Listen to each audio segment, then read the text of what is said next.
Assalamualaikum warahmatullahi wabarakatuh. Selamat pagi, salam sejahtera untuk kita semua. Bertemu lagi dengan Ibu Lita di mata pelajaran IPS untuk kelas 7 SMP Negeri 3 Turi. Pada kesempatan kali ini, bahasan kita adalah mengenai peran IPTEK dalam kegiatan ekonomi dan peran kewirausahaan dalam membangun ekonomi Indonesia.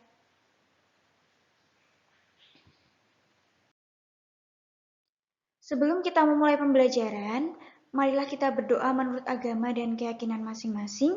Berdoa, Ibu persilakan. Cukup, terima kasih. Nah, bagaimana kabar kalian pada hari ini anak-anak? Ibu harap kalian dalam kondisi sehat, bahagia, dan masih tetap semangat dalam mengikuti kegiatan pembelajaran jarak jauh, khususnya untuk mata pelajaran IPS.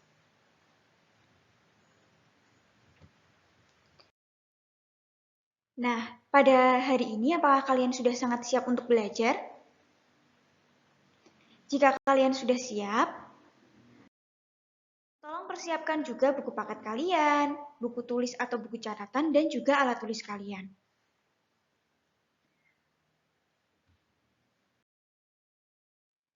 Nah, kompetensi dasar pada hari ini masih sama, yakni kita masih membahas mengenai kompetensi dasar 3.3 untuk pengetahuan dan kompetensi dasar 4.3 untuk kompetensi keterampilan.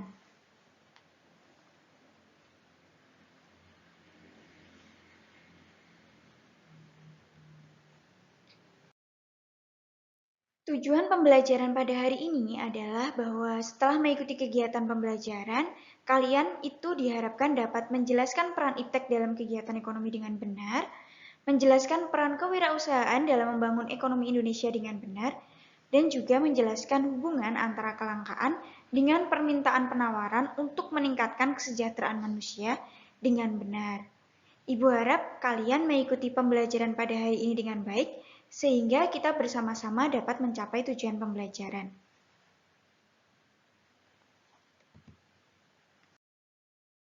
Nah, apakah kalian membutuhkan barang-barang yang ada di layar kalian ini? Ada HP, ada laptop, kemudian ada televisi, dan ada juga jam tangan yang sudah canggih. Apakah kalian membutuhkan barang-barang tersebut, atau ada yang kalian butuhkan dan ada yang tidak kalian butuhkan?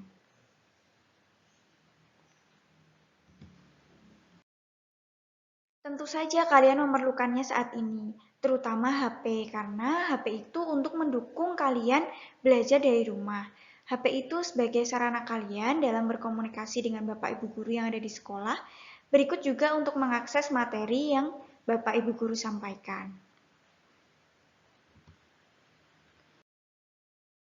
Nah, barang-barang tersebut itu merupakan hasil dari perkembangan ilmu pengetahuan dan teknologi saat ini. Perkembangan ilmu pengetahuan dan teknologi itu muncul sebagai akibat dari berkembangnya kegiatan manusia untuk memenuhi kebutuhan.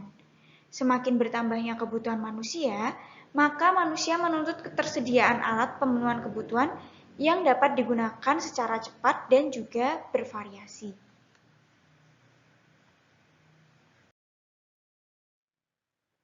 Telah dijelaskan sebelumnya bahwa ilmu pengetahuan muncul sebagai akibat dari berkembangnya aktivitas manusia untuk memenuhi kebutuhan. Nah, ilmu pengetahuan dan teknologi ini dapat diartikan sebagai suatu ilmu yang berorientasi pada pemenuhan kebutuhan manusia.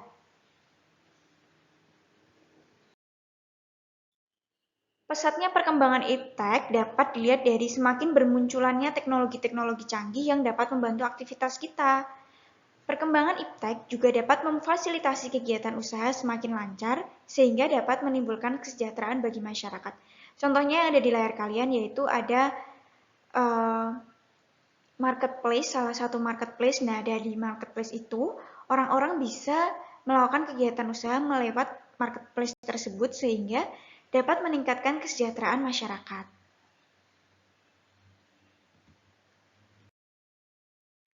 Dampak positif dari perkembangan iptek antara lain dapat terpenuhinya kebutuhan manusia dan dapat mengulangi permasalahan ekonomi yang dihadapi. Dapat membuat segala sesuatu menjadi lebih cepat dan lebih mudah. dapat mempermudah dan memperluas informasi, serta dapat menambah wawasan pengetahuan. Nah, ketika kalian belajar di rumah, kalian itu juga dapat menambah wawasan pengetahuan dari perkembangan iptek. Contohnya dari perangkat yang kalian gunakan saat belajar di rumah. Sudah jelas ya anak-anak? Bisa kita lanjutkan? Selanjutnya ada dampak negatif dari perkembangan iptek. Antara lain mempengaruhi pola pikir masyarakat yang negatif. Jika informasi yang diperoleh itu melalui internet tentang hal-hal yang bersifat negatif. Kemudian dapat menyebabkan polusi udara ataupun polusi yang lainnya. Karena dalam perkembangan iptek itu banyak kendaraan bermotor sehingga pencemaran juga semakin bertambah.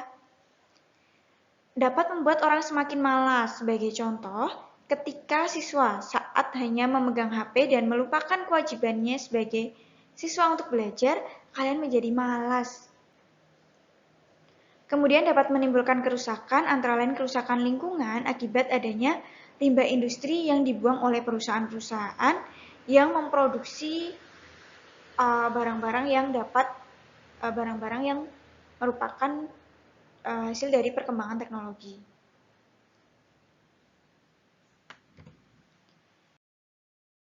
Nah, peran iptek dalam menunjang kegiatan ekonomi yang pertama, dalam kegiatan produksi. Iptek dapat menunjang kegiatan produksi, terutama kebutuhan akan mesin-mesin produksi, pencarian bahan baku produksi, dan pencarian bahan penolong untuk produksi. Kemudian distribusi. Iptek dapat memberikan kemudahan distribusi barang, dapat memperlancar distribusi barang, dan memperlancar barang sampai ke tangan konsumen. Contohnya dalam distribusi ini kita menggunakan jasa pengiriman. Kemudian dari segi konsumsi, iptek dapat memberikan kemudahan konsumen dalam pemenuhan kebutuhan. Konsumen dapat dengan cepat dan dengan mudah memperoleh barang yang dibutuhkan dengan menggunakan perkembangan iptek yang ada. Oke, sekarang kita lanjutkan ya anak-anak. Nah, sekarang kita masuk ke peran kewirausahaan dalam membangun ekonomi Indonesia. Simak baik-baik penjelasan Bu Guru berikut. Jangan lupa untuk mencatat hal-hal penting yang Bu Guru sampaikan. Apa yang kalian pikirkan setelah kalian melihat gambar di atas? Ketiga gambar tersebut merupakan gambar seseorang yang sedang membuat sesuatu dari hasil imajinasi mereka. Kegiatan apakah itu?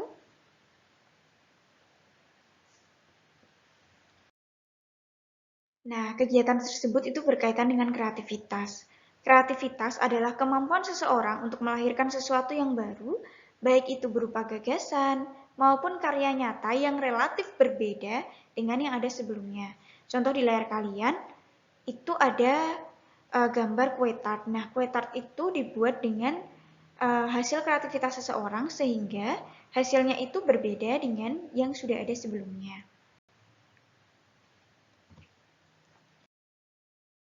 Seseorang dapat dikatakan kreatif pada saat memiliki ciri-ciri sebagai berikut.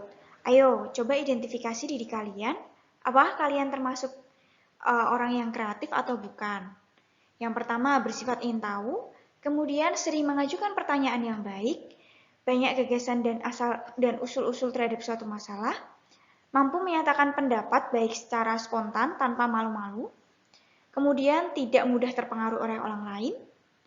Mampu mengajukan gagasan atau pendapat yang berbeda dengan orang lain, mempunyai kebiasaan belajar sendiri, suka atau semangat belajar dari kegagalan, dan mampu belajar dari pengalaman orang lain.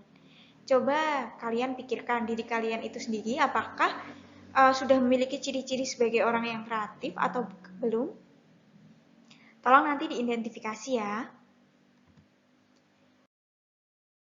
Kemudian, tujuan perusahaan untuk melakukan inovasi selain untuk menghasilkan hasil produksi adalah membuat desain dan model yang menarik bagi konsumen, termasuk desain tempat, desain kemasan, dan lain sebagainya. Menghasilkan barang yang berkualitas bagus, membuat konsumen nyaman demi kepuasan pada konsumen, Contohnya ketika membangun rumah makan ataupun restoran, nah itu konsumen dibuat nyaman dengan suasana yang ada, mempunyai ciri khas dari produk yang dari perusahaan lain. Jadi, dia berbeda produknya dengan perusahaan lain. Kemudian, produk yang memiliki daya guna dan serbaguna dan dapat menghasilkan produk yang harganya mampu bersaing dengan hasil dari produsen yang lain. Nah, kewirausahaan, ciri-ciri orang yang mempunyai jiwa kewirausahaan. Sekarang identifikasi juga apakah kalian itu memiliki jiwa kewirausahaan atau tidak. Yang pertama, mempunyai kepribadian yang kuat, memiliki sikap mental seorang wira swasta, memiliki kepekaan terhadap arti lingkungan, memiliki keterampilan wira swasta, dan juga memiliki kemampuan untuk mencari informasi sebanyak mungkin. Apakah kalian termasuk orang yang memiliki jiwa kewirausahaan?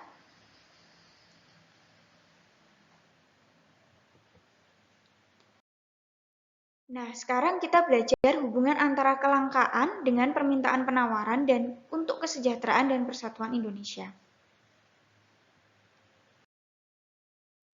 Kelangkaan, penyebab kelangkaan ada 4, kita sudah belajar pada materi pada awal yang lalu, yakni ada perbedaan geografis sehingga sumber daya alam yang tersebar itu tidak merata, pertumbuhan penduduk yang sangat cepat dibandingkan dengan pertumbuhan barang produksi itu tidak sebanding, kemudian keterbatasan kemampuan produksi barang oleh produsen, dan perkembangan teknologi yang tidak sama.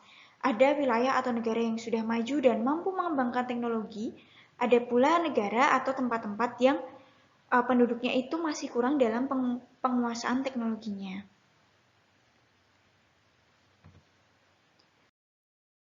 Terbatasnya sumber daya mendorong manusia untuk melakukan segala usaha agar kelangkaan bisa memenuhi kebutuhan hidup. Faktor penyebab kelangkaan telah diuraikan dapat menimbulkan penawaran dan permintaan terhadap barang atau jasa. Penawaran terhadap barang akan jasa itu akan melimpah pada suatu daerah yang memiliki kelebihan hasil produksi. Kelebihan penawaran ini tentunya mengakibatkan harga barang tersebut menjadi murah. Contohnya ketika di pegunungan, yang mayoritas penduduknya itu mereka bertanam, mereka berkebun, ataupun masyarakat di pesisir pantai yang mata pencaharian utamanya adalah nelayan. Nah, di daerah pegunungan, maka produksi sayuran itu akan sangat melimpah. Sedangkan di daerah pesisir, produksi atau penghasil ikannya itu sangat-sangat melimpah. Nah, ini mengakibatkan penawaran ikan di daerah pesisir itu sangat tinggi. Nah, karena sangat tingginya penawaran, otomatis harganya nanti akan lebih murah. Bisa dipahami anak-anak? Mari kita lanjutkan. Daerah yang kekurangan sumber daya itu akan menyebabkan kelebihan permintaan, sehingga barang yang ada di daerah yang kekurangan sumber daya tersebut menjadi mahal. Untuk mengatasi kelebihan penawaran pada daerah yang kelebihan sumber daya dan kekurangan pada daerah yang kekurangan sumber daya, itu kita dapat melakukan distribusi barang atau jasa.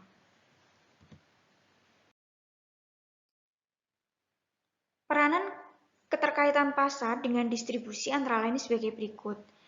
Mempermudah konsumen memperoleh barang konsumsi, pembentuk terciptanya harga barang yang stabil, dan juga produsen akan mempertahankan keuntungan dan penjualan produk.